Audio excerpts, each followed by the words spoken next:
and the moderator of today's discussion is Muneeza, Shamsie.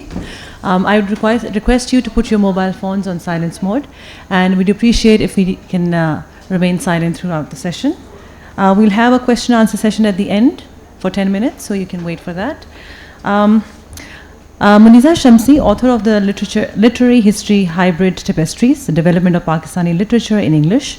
She has edited 3 anthologies of Pakistani English literature and won 2 independent publisher awards in the US for the American edition and of The World and The World Change, Contemporary Stories of Pakistani Women.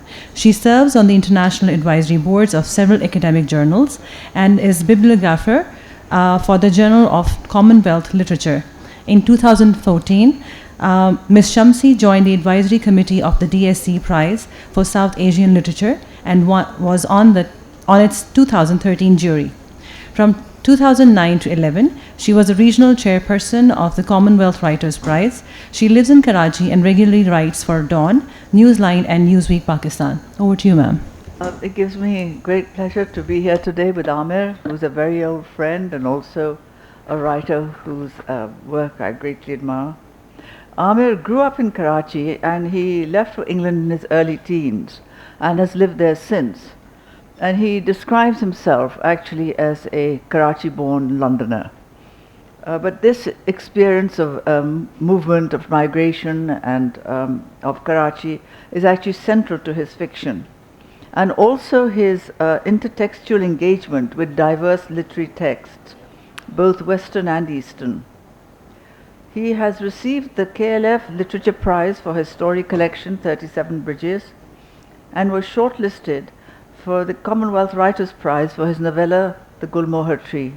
He has also written a novel, The Cloud Messenger, and published almost a dozen critically acclaimed story collections. His new collection, Hermitage, which is being launched in Islamabad today, brings together 12 new and previously published stories. And the books, by the way, are sale outside and he'll be signing them after this session. The title story, which he's going to read, embodies the skill and brevity of his writing, and also the way he captures a myriad of complex emotions, and including self-doubt.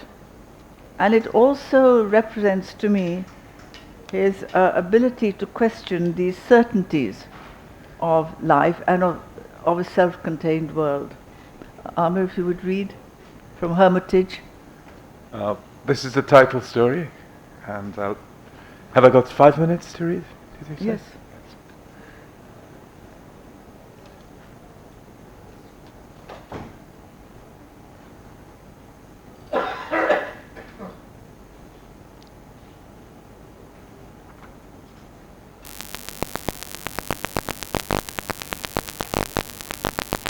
Mridul, the young monk, arrived at the hermitage on the hill while Abbot Siddhant was meditating after his midday meal. Mridul had walked up the mountain path for miles, from the monastery in the forest to which Siddhant had sent him 3 months ago as an observer after his arduous training. Mridul drank a glass of water and ate a bowl of boiled rice as he waited for his teacher. Sorry, you can't hear? Can you go nearer the mic?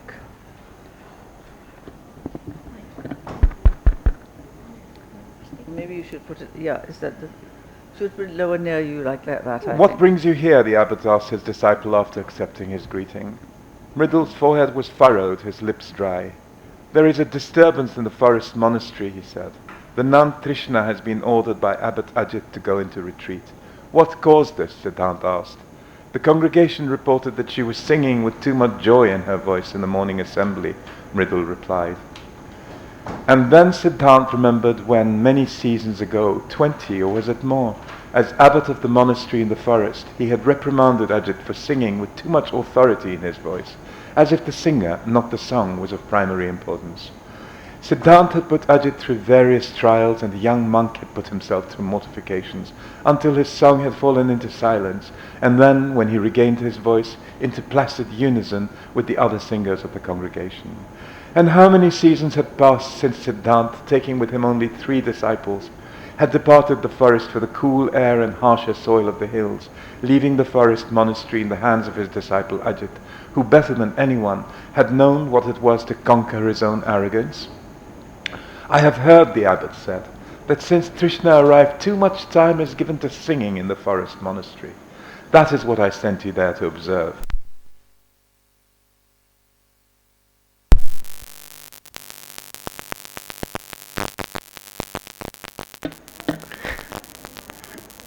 And though I didn't expect to see you back quite so soon, you've done well to come back. That night the two men set off on their trip to the forest monastery at the foot of the hill. They arrived after sunset the following day. After a night of scant rest, Siddhant took a place in the back of the reed-roofed hall in which the morning assembly was held.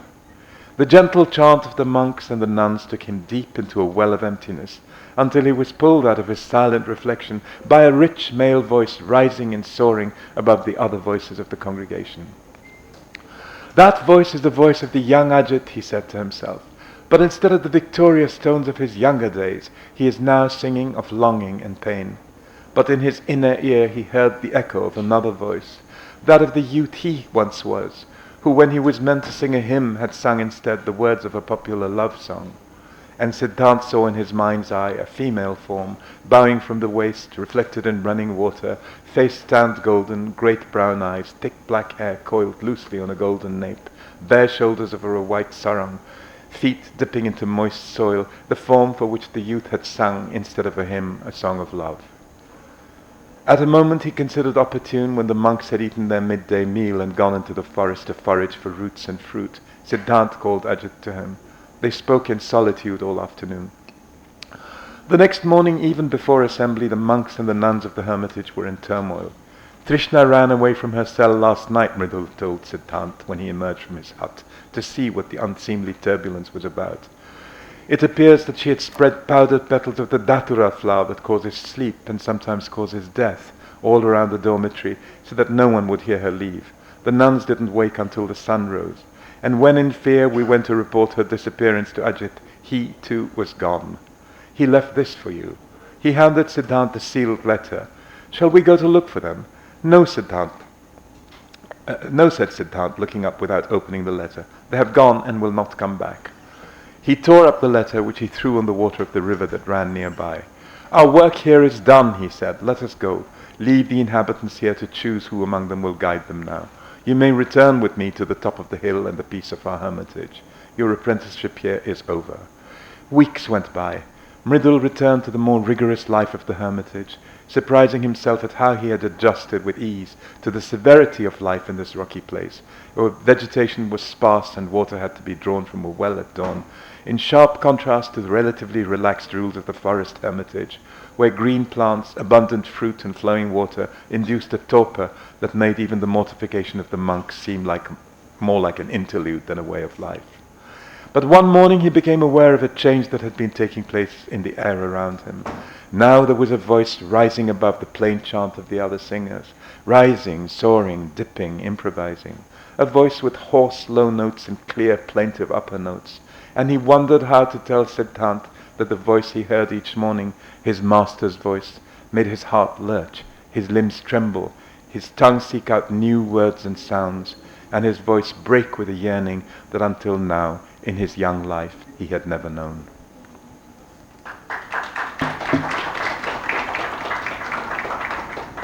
Thank you very much. That's a beautiful story of suppressed emotions and of discipline versus what is normal and natural, I think. How did this story evolve? Oh, it's amazing. I found a biography of a nun, a Buddhist nun called Meiji Kyo, Thai nun. And she, during her career as a nun, or if you can call it a career, was in a monastery which was suddenly abandoned, and this is in the 1940s, by the abbot, who was a very well-respected Thai Buddhist thinker, who had gone off with a nun, but he had taken permission to be defrocked or whatever a Buddhist monk is. And just that line inspired the story, and I sat down and wrote it right away. But the thing that fascinates me is what landscape is this, because everyone who reads it sees it set in a different place. Really? And I've even had someone tell me that it's actually set in Taxila. Well, So- it could be. It could be. I mean, I actually envision it set in the subcontinent. I Yeah. don't know why. Yeah. Well, obviously because of the names I've used and everything, and Yes. my own sensibility then brings me here. So. Yes, yes. But it's probably, actually I've changed the location. It's probably either Taxila or Kashmir, because the photograph that illustrates it is from Kashmir. Oh, I see. Okay. Well, I will come to photographs in a minute, but I was very interested in the way this story used music as an innate expression of the human experience. And well, can you tell us about that? You grew up in a home where music was a part of daily Yes, life. yes, I did. I think quite contrary to tradition, which didn't encourage young women to learn to sing. My mother, as a bride, came to Karachi, and my father loved her voice and encouraged her to learn classical music. So she studied for many, many years with Ustad Aamer Hussein, and I grew up with that. And apparently, I sang well too, or I do. So I had my, I was dragged by the nape of the neck to learn to sing, and I really loathed it. I used to hate to sit down and do it, so I didn't, and managed to escape and read instead. But it was there. It's part of my life. It's part of my of the embroidery, as it were, of the canvas against which I stand. Well, one of the favorite stories of mine in this collection actually is a beautiful, tight, and really intricate story called Lady of the Lotus, which is actually a very personal one for Aamer because it interweaves brief jottings from his mother's diary.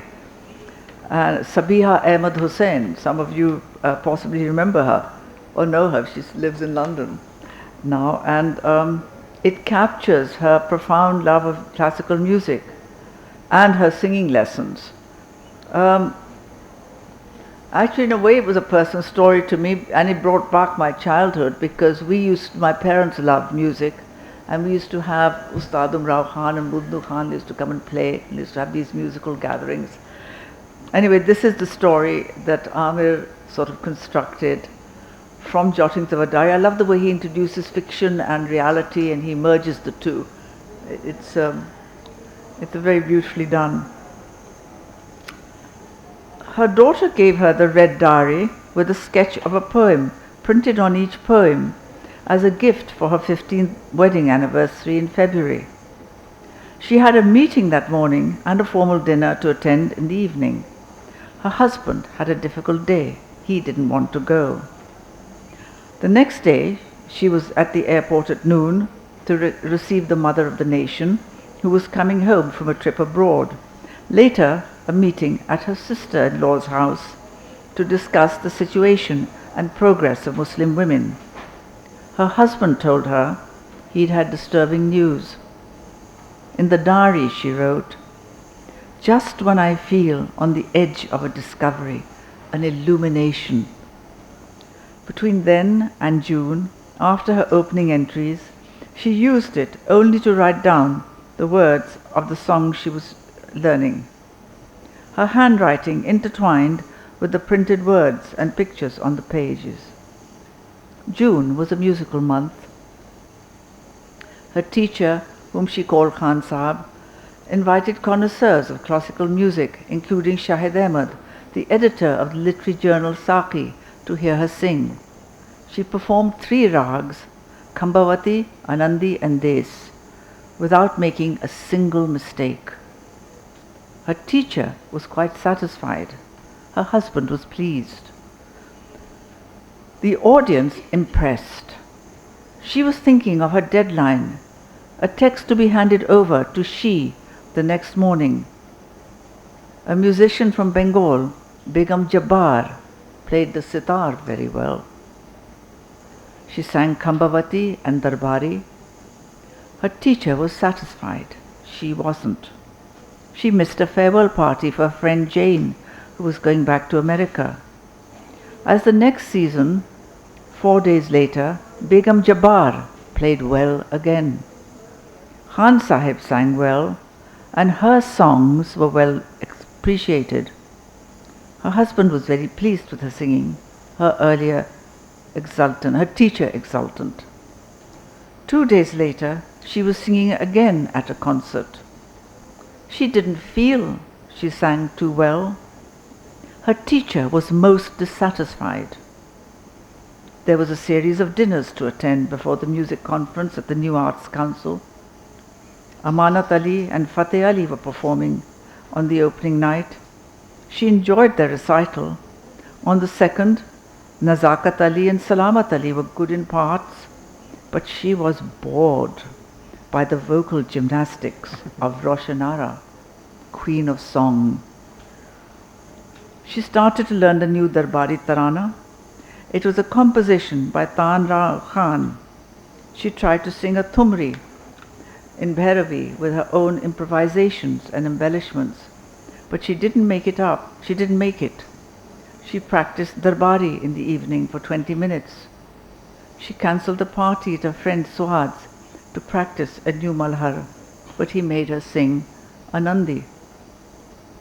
She waited for him at 5:30 and he appeared at 8:30. She wanted to sing the Malhar she'd learnt, but instead he made her sing Eman and Kadara. June was ending and she had another deadline for the morning news this time. She wanted to sing Malhar. He made her sing Dalbari. She wanted something new. He made her repeat old lessons. Then he started her on a new rag, Miyaki Todi. She practiced Des and Bhopali, shifted to Bahar, wanted to sing the rest of them, but he moved her to Malhar. She hoped he'd teach her the new string, but he made her revise the older one. She didn't like them much.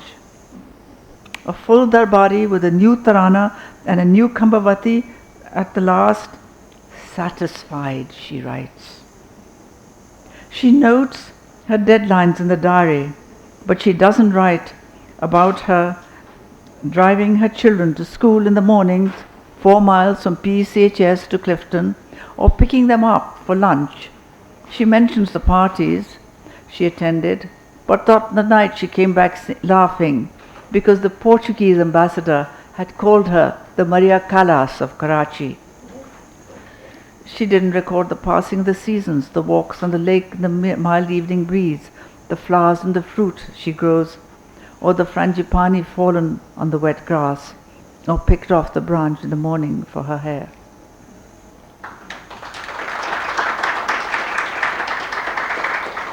Apart from that last passage, that prose is all my mother's. The way we decided to, or the way I decided to make it into a story was just turning the first person into the third.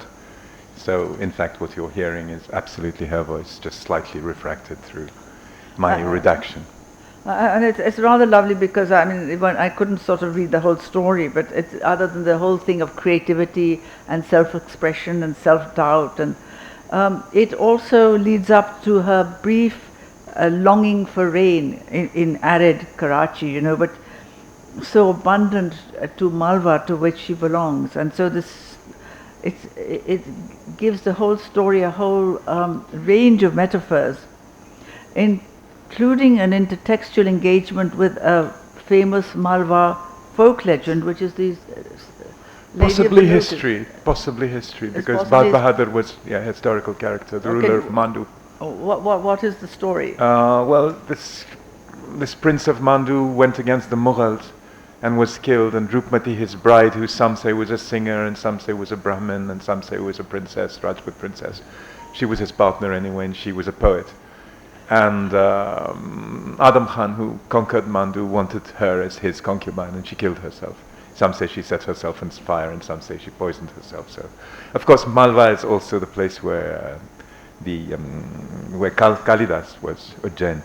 So we have that story as well, connected with my mother's natal province. Anyway, the book has a beautiful photograph of his mother, and it's got lots of other photographs. Mostly by me, or half of them are by me. You know, here's one of the lake.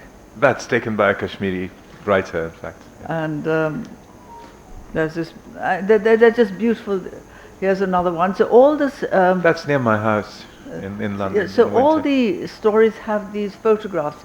And that actually, I think, to me, it's the first time I've ever seen this in Pakistan, a book which is illustrated. Although, actually, it's a very common thing in quite a lot of Western literature. I think it dates back to Virginia Woolf, if I'm not mistaken.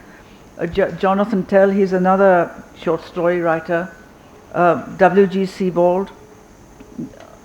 And yes, so they all often this concept of introducing photographs alongside text is a part of quite a few Western.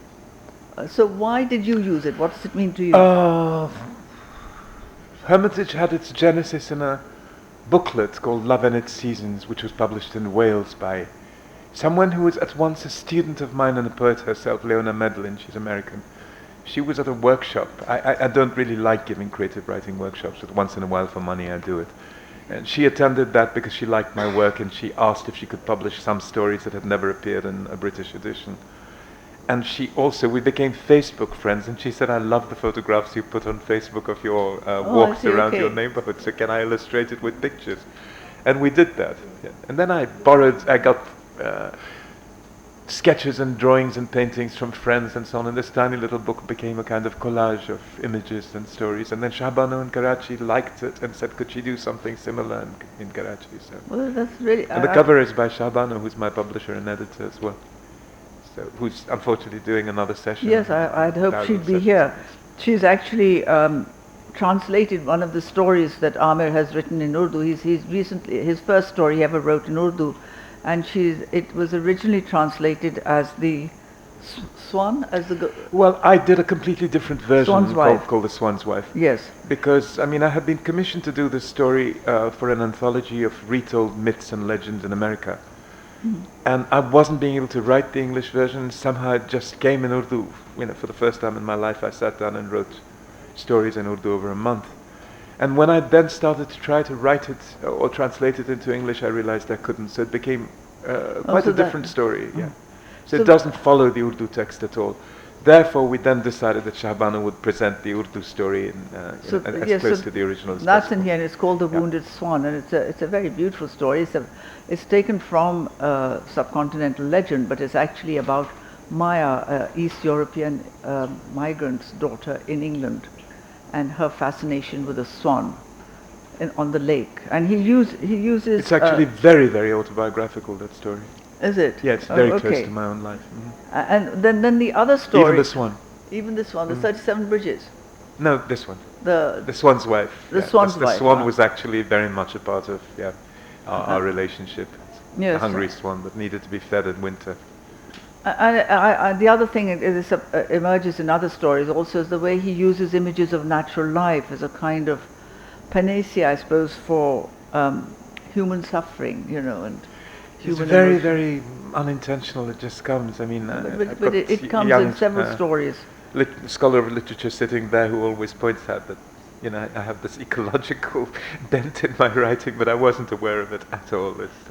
And then you've got the other story, of course, which is also Aamer wrote in Urdu, and which he was translated as 37 Bridges. That was his award-winning collection. And that story was never available in Pakistan, so I put it into this book.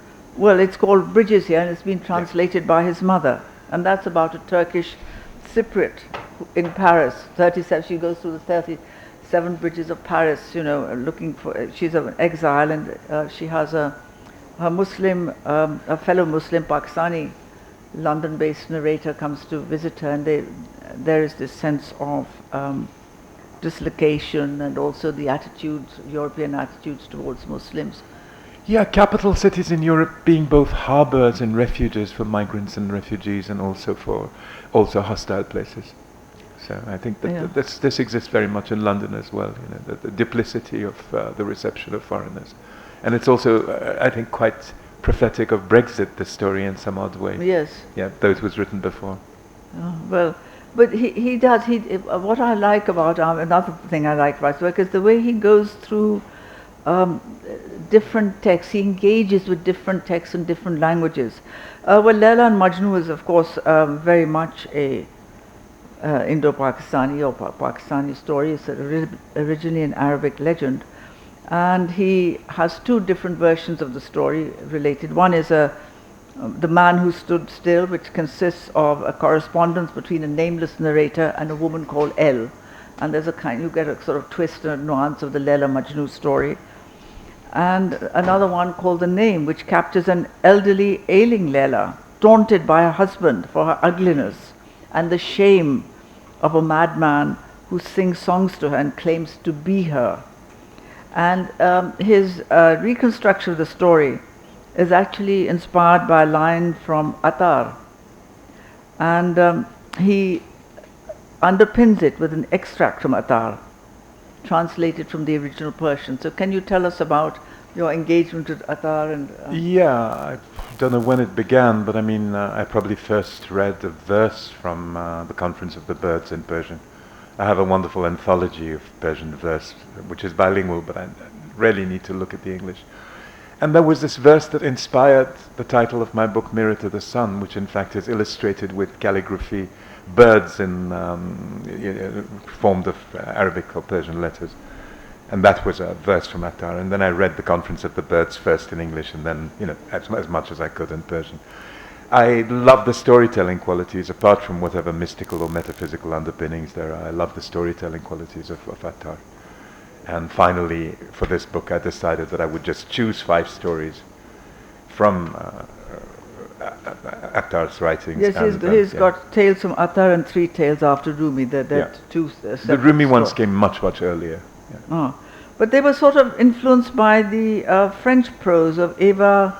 Yes. Eva de Vitry-Merovitch is the greatest scholar of Rumi and also of Iqbal in France. So she died some years ago, and is buried actually next to Rumi's So what I wanted to know, because they're originally in Persian, you obviously know Persian or some Persian, and yet you rely on a French. I don't rely on it. I think I read the Persian, and then when I want to check that I've got everything right, I see. Okay, I prefer to read it in French prose. Oh. She doesn't do poetic translation; she does prose translation.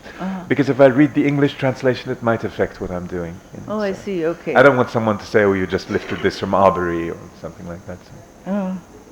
Just to see that I've got the nuance right, because she gives very, very direct prose renditions of the Persian verse. And occasionally Attar is also prose, so there is that. Then you've got 4 tales which tell of famous writers from the subcontinent, and you've got the life and death of a poet, which revolves around the poet Shefta, Mustafa Khan Bangash as he was known.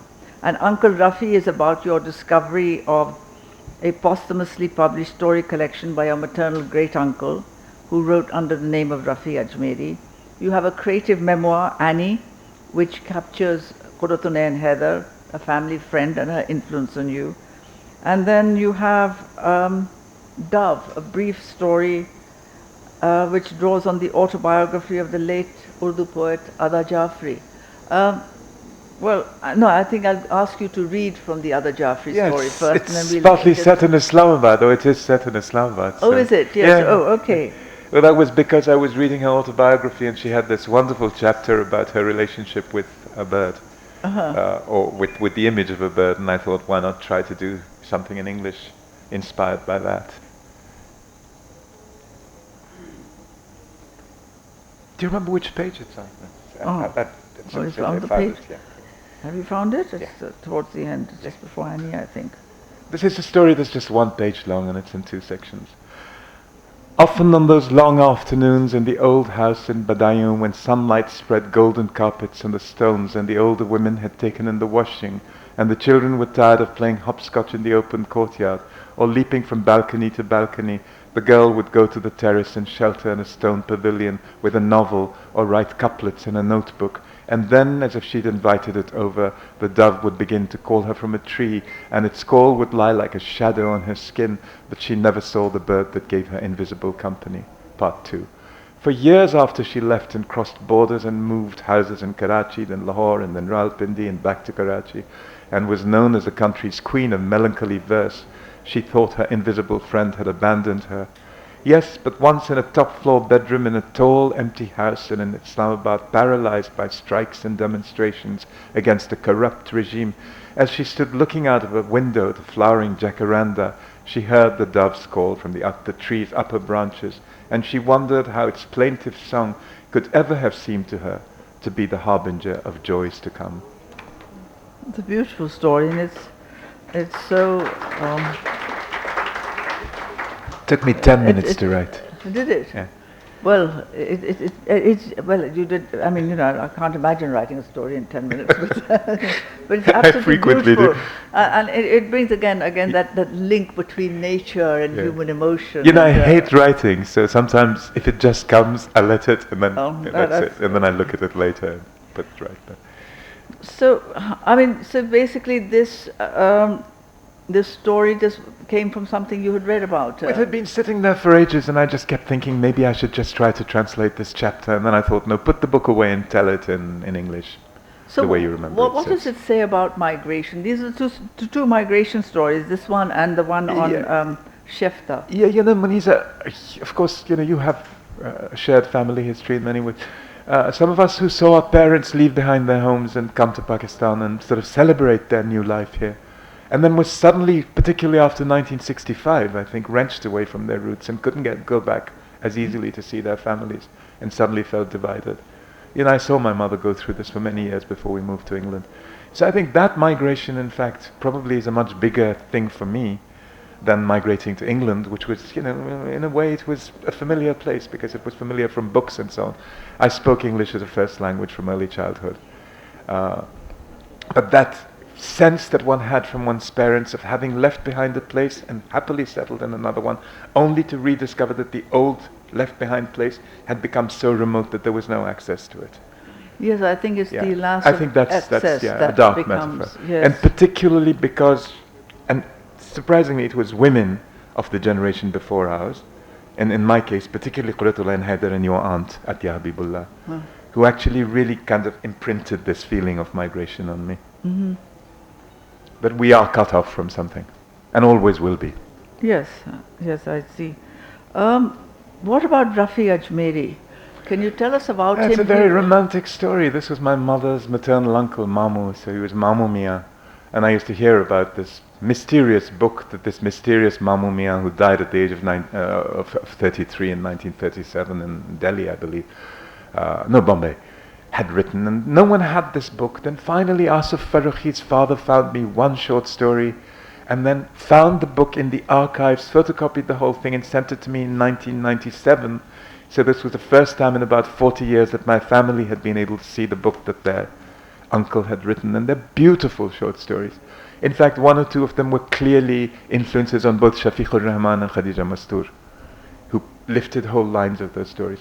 Also, apparently, many of his stories were stolen by somebody called Qaisi Rampuri, who was a disciple of his and so on. It's a sad story because he might have committed suicide.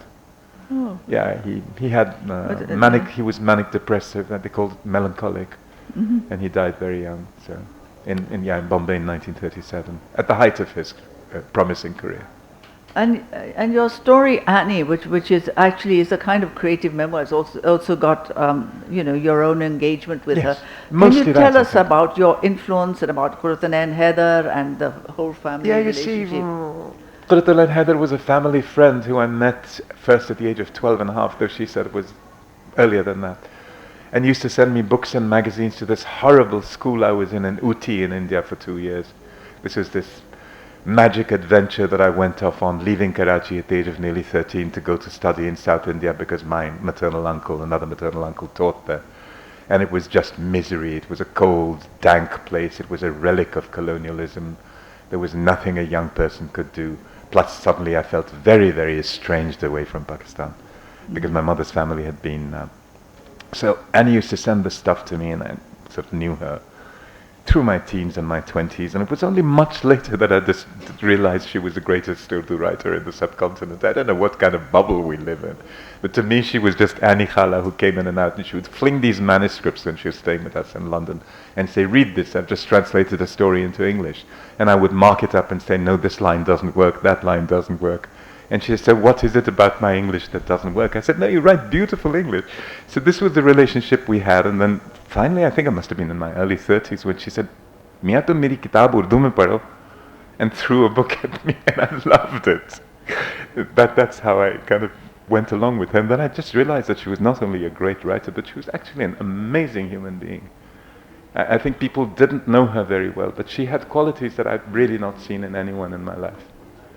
Of compassion, humanity, of sweeping understanding of history, religion, So her influence on me was very much that of a human being on another one, not just as a great writer, but someone who lived what she wrote and wrote what she lived.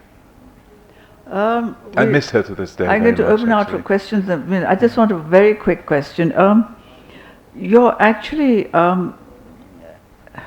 when you started writing, we're going back in time a bit, but when you started writing, you were I remember you telling me this, you were very determined not to write sort of desi angrezi kind of stories, you know, and you were trying to find another voice, and you found that other voice of yours through translations, by reading translations. Yes. Can you tell us the process of how you found this voice? It's so far back because I really started to write in 1985 and published Yes, in well, 87. go back in time, yes. Yeah, but I did read a lot of work from Chinese in translation, Yes. particular Arabic, the languages I couldn't read. So Najib Mahfouz, Lucian, Xiao Hong was a Chinese writer who was a great favorite of mine of the 30s and 40s. I read a lot in French and North African writing, but actually in French. But there's that quality of translation in that because there's always a sense of Arabic musicality, Tahar Ben Jalloun in particular, Asya Jabbar, and so on. And so the English that I used, which many people thought sometimes seemed like some kind of echo of Urdu, it wasn't an echo of Urdu, it was an echo of all those other languages and cultures that I was reading in English, French, Italian, Spanish, etc. So I think it is a hybrid English I write, but it's not the bizarre No, it's not. English. You don't write a hybrid English, and yet you get the nuances. Yeah, there's And some that's kind of also musicality interesting, or yes. phrasing that's not orthodox. I mean, I didn't have an English model that I tried to follow at any moment. And you were influenced by Han Suyin, Yeah, I mean, Han Suyin in the she sense was that she supportive. always would read a story of mine and say, "You sound too English here." Oh, really? She actually said How that. very Yeah, she said interesting. never use words like twittering and battering, and she said these are silly, silly English onomatopoeic words, and they don't suit Asian writers. And there's something to be said. That's in that, interesting. yeah. Of course, I love English writing as well. I mean, I love Yes. English writing. Well, I think we'll open out to the floor. Any questions?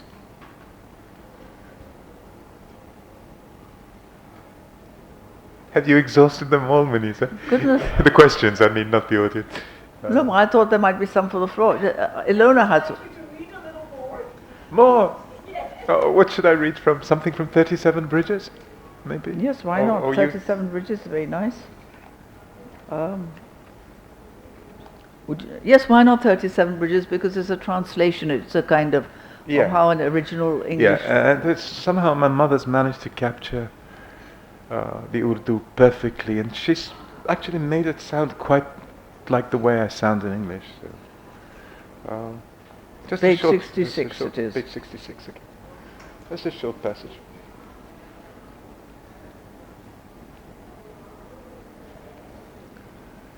There are 37 bridges in Paris, Nermeen said as we walked along. Let's have lunch first, then I'll take you to the river. We stopped under the awning of Shakespeare and Company, the bookshop opposite the Gothic white fantasy of Notre Dame. We sat down on the open terrace of a restaurant nearby and talked. I felt as if I had done nothing more in all these years than travel, teach and write a few stories. A lot had happened to Nermeen though. Just a few days after the last time I'd seen her in Istanbul, she'd left her husband and moved into her own flat. Her son was 18 and engrossed in his studies. She couldn't take him with her, but she didn't want to be too far from him, so she'd found a little room nearby. Now her son was 23. He'd moved to Paris after completing his studies. Nermeen had been traveling back and forth. After the events at Gezi Park, she'd become disheartened with the divisions around her. She'd started to feel she wasn't any part of the city of Istanbul. It isn't entirely dark, she'd written, but the storm clouds are gathering. Meanwhile, she'd written some of her most beautiful stories, almost prose poems, stories about brothers and sisters parting, about friendships breaking up over a child's broken toy, about passionate attachments born in the tumult of a political demonstration. Brief, slight images like the breath of a bird dying on the sleeve of the wind, like the castanets of a dancing gypsy, like a drop of blood from the paw of a wounded rabbit in the grass, like the last smouldering embers of the evening. We crossed the church gardens and came to a bridge. Stop here, I'll take a photograph, she said. The filigreed walls of the bridge were laden with bunches of artificial flowers and bright colors, red, yellow, purple, blue. There were cloud reflections in the river's grey waters. As I walked towards the wall, I noticed the flowers weren't flowers at all. They were locks, bunches of locks, big locks, small locks, heavy locks, little locks, locks of all sizes, locks of all colors. Nedmin was laughing. Don't you know the story of this bridge? No, tell me. You really don't? Young lovers come here in the middle of the night, swear fidelity to each other, fasten a lock on the wall, lock it up, and throw away the key into the Seine. No one can trace the origins of this custom. It's predicted that the weight of the locks will bring the walls down one day. 2 American women recently filed a complaint about it. They even tried to break the locks with a hammer, but the locks won't break. And all the keys are in the depths of the river.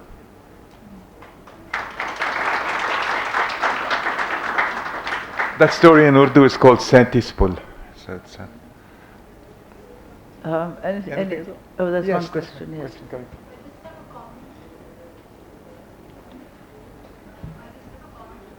We still can't hear you. We still can't hear. I don't think the...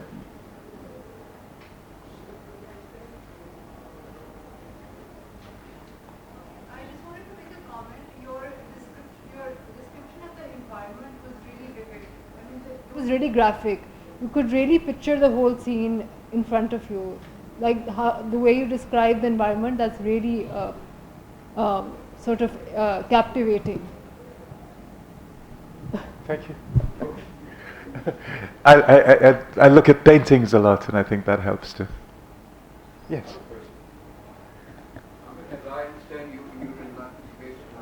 Yeah, mostly. Okay. With many kind of visits to Pakistan.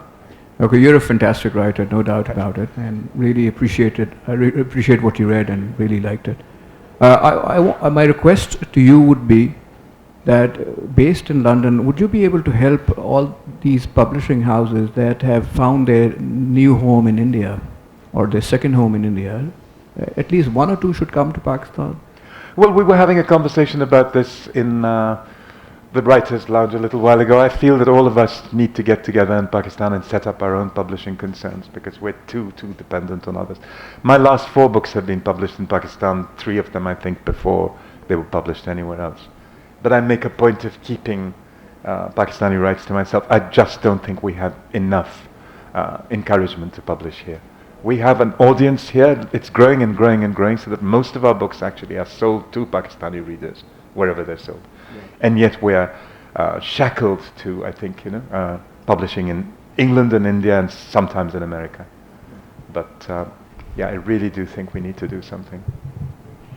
I don't actually know what the restraints and there is very little money here. There's very little money for publishing. Well, many years ago, and I'm not talking about now, this was about 20 or maybe 30 years ago, it just stuck in my mind. I did some interviews on publishing, and one of the things that I remember the publisher said was that in India at that time, they had said, if you publish textbooks, we will give you reduced rates because ink and paper had gone up a lot. And in Pakistan, I think some magazines had shut down. Publishing was going through a very tough time. In India, they said, okay, you publish so many percentage textbooks, then you can publish what you like, and we will support, we will subsidize. So that encouraged the publishing industry in a way that we didn't get that kind of support, and that is really the kind of support you need over here, I think. I don't know what the laws of publishing are now. I haven't investigated this. That's actually the next parallel panel that's going on. I think you might find an answer to that. I have a little question. Thank you, Aamer Saab, for sharing these very intimate stories. And I'm just curious to know more about this mysterious writer that you mentioned, Mamu Mia. He wrote in Urdu? Yes, absolutely. His Majmua is called Kehkashan. And I think his English was fairly fluent, but I mean, definitely he wrote in Urdu. Actually, his first language was Persian, which makes it even more poignant, I think. But yes, he lived in, he was born in 1903, I believe, born in Ajmer to a Kashmiri father and an Afghan mother, moved to Delhi, worked as a journalist, and wrote stories there. I think he also worked on radio. And then moved to Bombay to be with his family when he suffered from this melancholy, as they called it, and died. And the book was just published after his death and disappeared.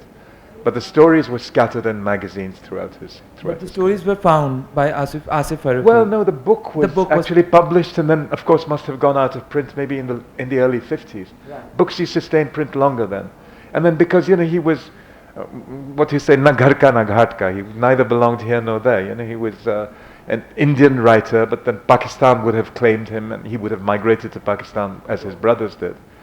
But actually, he belonged nowhere. So the book went into that kind of nowhere land that lost books go into. But luckily, there are copies in Pakistani Karachi libraries, probably in Islamabad and Lahore as well. Sure, thank you. They can be found, and I hope to reprint some of the stories, perhaps in a selected edition, because they are quite lovely, many of them. Sir, I just wanted to ask the kind of transnationalism that we find in your works, cosmopolitanism. Yeah. Is that a deliberate, conscious effort on your part before writing a story, or does that come naturally? No, it's not a conscious or deliberate part. I think I moved to England when I was 15 and I went to an international school. I refused to go to a public school, which was too English for me and too male.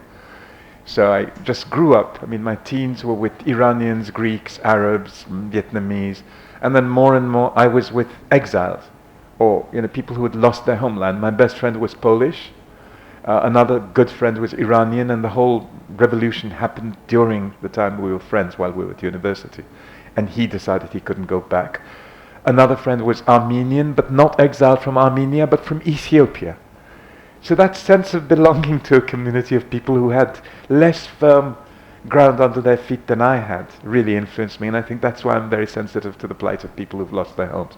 It's not so much a personal kind of testament when I write about that, because I really do feel I have two homes, and perhaps more than two homes. Just another question, please. Of course. Recently, we are having this debate in Pakistan about the nationality of the diasporics and how far can we claim Pakistani writers as ours. Diaspora to me means something quite different. It's not a literary term, and it's been actually abused by academics. Diasporas are large communities of people usually who migrate from one place to another, either because of political pressure, or there can be economic diasporas, perhaps. That's already bending the term.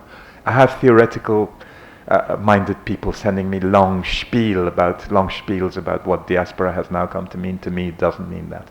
I went to live in another country at the age of 15. I'm not diasporic. My parents did not migrate in the way that people do. They kept very strong connections with Pakistan and India. I come back and forth all the time. Diasporic people are East African people of Indian origin, etc., etc. Naipaul was a classic example of diasporic writing. Even if you like Hanif Qureshi, who was born in Britain to a Pakistani father and an English mother, you might look at him as being part of the diaspora. Even Nadim Aslam, I wouldn't say, is because he went at the age of 16 or so. No, it's quite a complex it's a very issue. complex thing. It's something that I've been thought about. I actually, for example, I include Hanif Qureshi as a Pakistani writer. Hanif Qureshi says very clearly, I am British born, because that's a kind of another issue, asserting your Britishness in Britain, where you're born and you're brought up and you're part of the mainstream. But in terms of writing, you are influenced by various family things. You can't just, or very few people, if you've got a family like Hanif Qureshi, where you've got Umar Qureshi, who haunts his kind of work in a way. He's got Maki Qureshi as an aunt. He writes memoirs where these two people feature. So you can't actually dump his Indo-Pakistani inheritance. The other complex thing about diaspora and Pakistani Indian is, for example, Zulfikar Ghaus. Why do you call him Pakistani? Zulfikar Ghaus, yeah. Ghaus. Well, he was born in Sialkot, then he happened to be at school in Bombay, partition. Then he migrates to England in 1951. Then he goes to America and he writes about Brazil. And everybody says, why is he Pakistani? Well, in the Brazil thing, it's very interesting. A Bombay writer will see echoes of Bombay in his writings about Rio de Janeiro. He sees echoes of Pakistan. He blends in Sufi mysticism into his writing. He draws on an American writer, and he drew on Thomas Burgess, the little big man, to write his incredible Brazilian trilogy, but it's all embedded with all kinds of Sufi images. Then there's a parallel with colonial images. And then, you know, for example, I mean, if you're an Indian writer, I don't think you have the same response to martial law as you would if you're a Pakistani writer, and he puts that into Brazil, into his South American story. There are clear parallels with Pakistan. I think writers belong to whoever claims them. So there on the one hand, but on the other hand, I don't think that you can demand of a writer that he or she represent you in a particular way, your particular interests, or your agenda. And to be told you're not representing me in a fair way is slightly dubious, I think. We'd love to claim you and Zulfikar was. Well, I write in Urdu, and I write for a Pakistani audience about Europe in Urdu. So what does that make me? Thank you. Thank you very much. Any more questions? Assalamualaikum, sir. I need your opinion on this topic, because I have been perplexed by this issue for a long time. So it's a bit a theoretical debate, because the words are not just marks on a paper, they are breathing entity. They have a history, and they have emotions connected with them. So you have read translations, and you are both a Urdu writer and an English writer. So, but do you feel that is it possible to translate all that soul of a word into another language? No.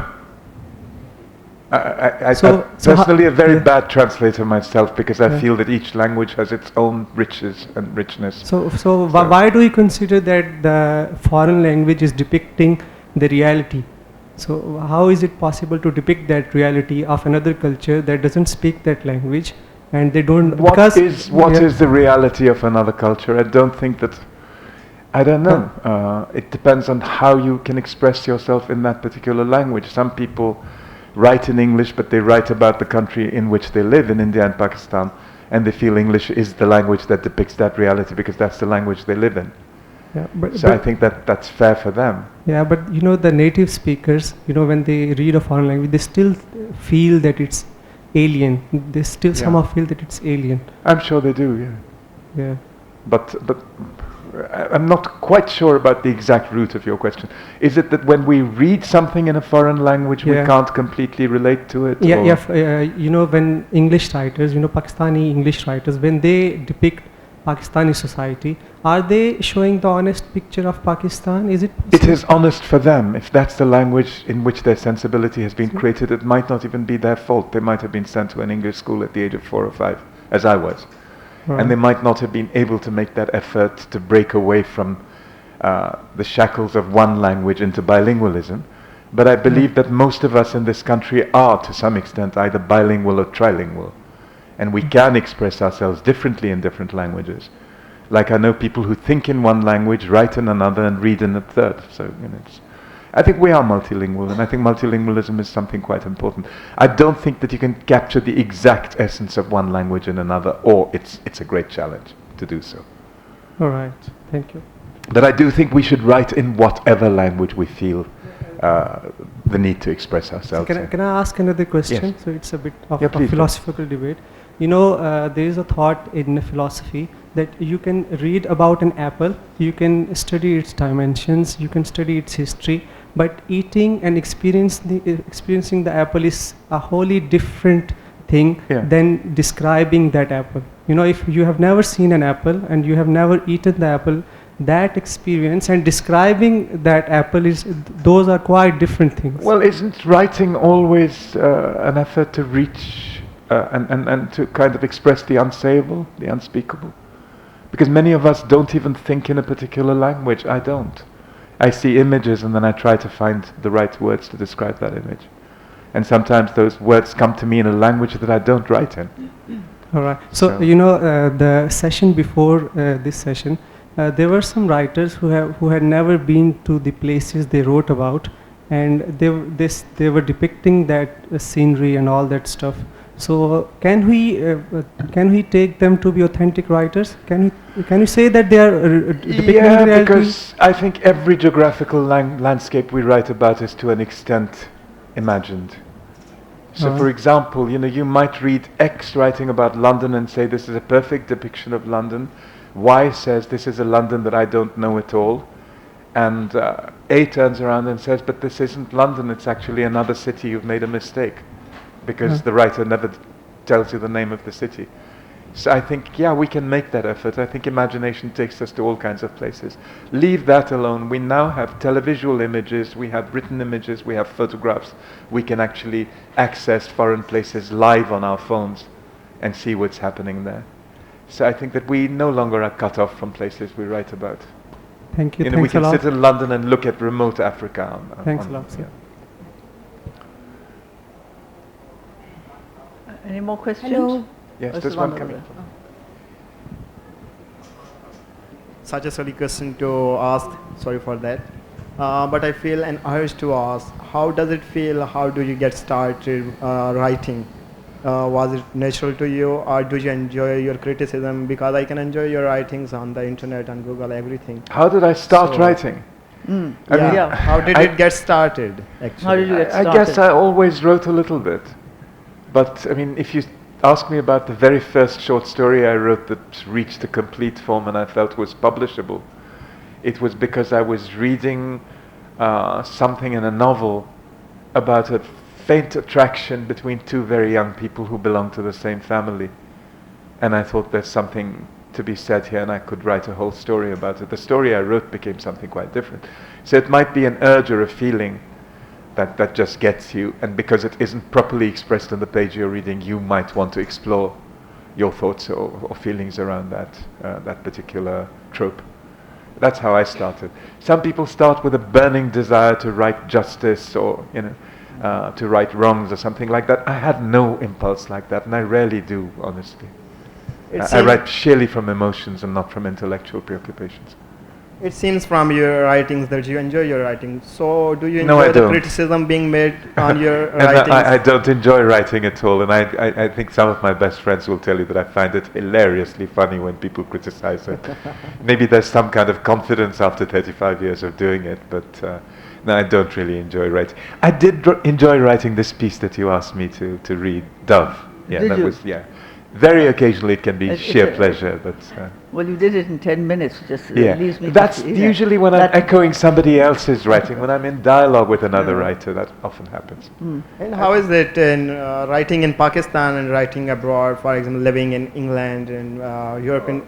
I live in England, but my head is half the time in Pakistan. I have to work with Pakistan from 5 in the morning my time, because it's 9 o'clock Pakistan time, till about 1 o'clock, because my publisher is here, etc. So constantly, my mind is in two places, and I often write when I'm here as well, because I come here about 5 times a year. There's one more question here, I think. Thank you. I have attended, I think, the first literary festival that was in Karachi, and now, in Islamabad, we've had it for years. But this question of language politics and language and identity associated with English and Pakistan is reoccurring, and it's constantly there. And subliminally, actually quite overtly, the idea that English is not part of our culture, it's so alien, perhaps has something to do with either class or contemporary modern ideas or modern situation related to education or politics, really. Not so much heritage or, because Urdu is equally alien as English, if you want to, in That Pakistan. bit I wouldn't agree with at all, but I think I get what you're saying, and I think that people have the right to write in whatever language. Of course. Urdu is a language that's indigenous to the subcontinent. It grew in the subcontinent. It developed in Lahore. It's been used in Lahore for a couple of 100 years. Punjabis have written better Urdu than people who were Urdu speaking. Well, couple of 100 years in 6,000 years, I mean, is... That's fine, but a lot of languages that were spoken 6,000 years ago are not spoken anymore. My issue and my point was, English is as Pakistani as Urdu. It probably became more Pakistani later, but that's fine. And as I've already said, I expressed my view about this. I think people have the right to write in whatever language they want to write it. And some people, because of whatever you might call it, colonialism, imperialism, multinational capitalism, feel that English is their first language. Many people are not constrained to write in English, but choose to write in English. All I say is that if you're going to write in a particular language, write to the best of your ability, improve your knowledge of that language, and write in it. If there's no maturity in your command of the language, stay with the language in which you can express yourself with entire maturity, I think. Yes? First of all, I would like to thank you for such a wonderful conversation. I do think that it's really difficult to believe that you do not write well, given that you converse so well. But I really couldn't understand the difference between migration and diaspora, but the way how I understood it, if you've read Exit West by Mohsin Hamid, he talks of migration of ideas, places and thoughts, like doors begin to open up. That's a book about the refugee crisis in the world today, told in a metaphoric way. And I think refugees and diaspora are two very different things in a first generation. It takes a few generations for a refugee community to become diasporic. The point that I'm trying to make is that there's migration of ideas and thoughts, and then there's physical migration. So like, if you've read the novel, he quotes that doors begin to, you're in London and a door will open up and you find yourself in another room. It's just like a kind of magical realism which also occurs in Harry Potter, J.K. Rowling's novels. I guess it's, So fantastic realism. I think our time is up. Okay. So thank you very much, and thank you for all your questions, and thank you, Aamer, for very if anyone wants to interesting get a book answering. signed, you can come and get it outside. Yes, the book, Aamer will be signing the book. Have you signed mine?